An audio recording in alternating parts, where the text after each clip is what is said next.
সবাইকে অনুরোধ করব ভিডিওটা শেষ পর্যন্ত দেখার জন্য। ভিডিওর শেষে আপনাদের জন্য একটা সারপ্রাইজ আছে। সো কিছুক্ষণ আগে আমি একটা ভিডিও দেখলাম। ভিডিওটি পাবলিশ করেছে আমার পার্শ্ববর্তী এক কলেজের টিচার।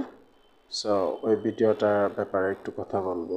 সো প্রথমে আমরা ভিডিওটা দেখি। এই পৃথিবীতে যে যাকে যত বেশি ঘৃণা করে সে তাকে তত বেশি ভালোবাসে, কারণ ঘৃণার মধ্যেই ভালোবাসার জন্ম হয়। আমরা দেখলাম তো স্যার ভিডিও দেখার পরে যেটা বুঝতে পারলাম যে উনি বলতেছেন যে ঘৃণার মধ্যে ভালোবাসার জন্য হয়। সো ব্যাপারটা আসলে এটার একটা ইংলিশ টার্ম আছে, আমি জানি না আসলে স্যারের টার্মটা জানা আছে কিনা, অবশ্যই হয়তো জানা থাকতে পারে। এই টার্মটাকে বলা হয় স্টকহোম সিনড্রোম।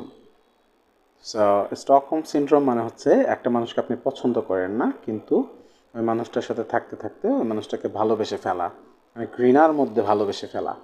সো এটা স্টকহোম সিনড্রোম কেন হলো? সুইডেনের রাজধানী হচ্ছে স্টকহোম, আপনারা সবাই জানেন। সো ওই স্টকহোমে একবার এক ব্যাংক ডাকাতি হয়, এবং ব্যাংক ডাকাতির সময় ডাকাতরা চারজনকে বন্দি করে ফেলে, এবং এই চারজনকে বন্দি করার পর মাত্র ছয় দিন সময়ের ভিতরে এই ডাকাতদের সাথে ওই বন্দীদের একটা খুব ভালো সম্পর্ক তৈরি হয়ে যায়।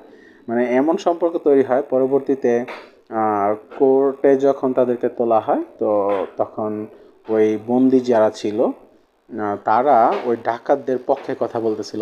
ইভেন মানে বন্দিরা ওই ডাকাতদেরকে বাঁচানোর জন্য টাকা পয়সা পর্যন্ত অ্যারেঞ্জ করা শুরু করছে।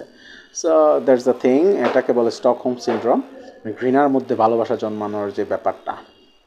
তো এখন বলতেছি সারপ্রাইজের যে বিষয়টা, যে অনেকে বলতে পারে যে এই জিনিস জানি আমরা কি করব, তো তাদের জন্য সারপ্রাইজ হচ্ছে, এখন আপনারা দেখতে পারবেন সারপ্রাইজ। ও তুই লাল পাহাড়ির দেশে যা, ও তুই রাঙ্গা মাটির দেশে যা,